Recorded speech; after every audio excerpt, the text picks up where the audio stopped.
मी श्याम पाटील. आपण बघत आहात लेवा जगत न्यूज.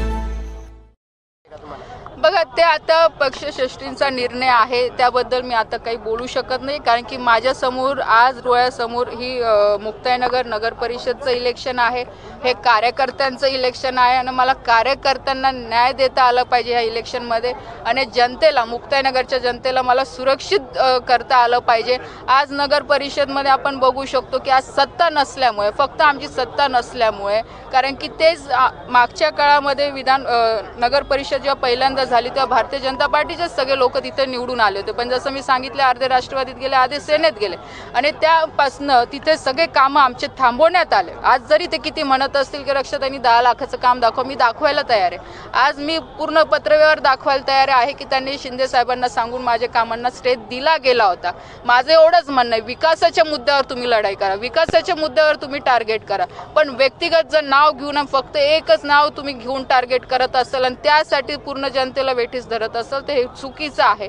आणि मी एवढं सांगू शकते की आज मी केंद्रामध्ये मंत्री आहे, राज्यामध्ये राज्यात आज आमची सत्ता आहे, केंद्रात आमची सत्ता आहे, तर डेफिनेटली माझी पण जबाबदारी की शहराचा आज विकास झाला पाहिजे, आमच्या माध्यमातून झाला पाहिजे, पण त्याला कोणी थांबवायचा प्रयत्न करत असेल तर ते आम्ही नाही सहन करू शकत. मुक्ताईनगरची जर निवडणूक जर बघितली तुम्ही तर तुम्ही म्हणतायत कार्यकर्त्यांची निवडणूक आहेत, पण अशी एक वेगळी चर्चा ऐकायला भेटते की ही निवडणूक कार्यकर्त्यांची नसून खडसे विरुद्ध चंद्रकांत पाटील ही निवडणूक. बघा, जर खडसे विरुद्ध चंद्रकांत पाटील असती तर कदाचित मी आज माझ्या मुलीला पुढे केलं असतं, ती पण 18 वर्षाची झालेली आहे, किंवा कोणाला जवळच्या माणसाला उभं केलं असतं.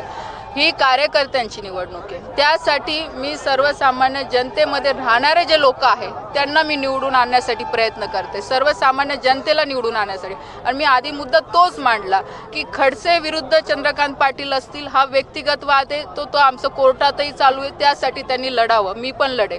पण फक्त तुम्हाला खडसेंची ॲलर्जी आहे म्हणून तुम्ही तुमच्या मुलीला पुढे करावं हे तर मला असं वाटतं योग्य नाही आहे. त्यांच्याकडे पण सक्षम उमेदवार होते, त्यांनी सक्षम उमेदवारांना त्यांनी पुढे केलं पाहिजे होतं, कारण की जर आज ते म्हणतात त्यांची ताकद आहे तर शिवसेनेच्या खऱ्या कार्यकर्त्यांना त्यांनी पुढे केलं पाहिजे होतं. सामान्य कार्यकर्त्यांची निवडणूक होती ना की कोणत्या त्यांच्या घरातली निवडणूक होती. धनंजय मुंडेंचं एक वक्तव्य आलेलं आहे, त्यांना वाल्मिकी कराडांची आठवण येते. लेवा जगत यूट्यूब चॅनलमध्ये आपलं स्वागत आहे. आपल्या परिसरातील ताज्या घडामोडी बघण्याकरता आमचे चॅनल सबस्क्राईब करा आणि आपल्या मोबाईलवर बघा ताज्या बातम्या व कमेंट करून प्रतिक्रिया जरूर कळवा. बघत रहा लेवा जगत. धन्यवाद.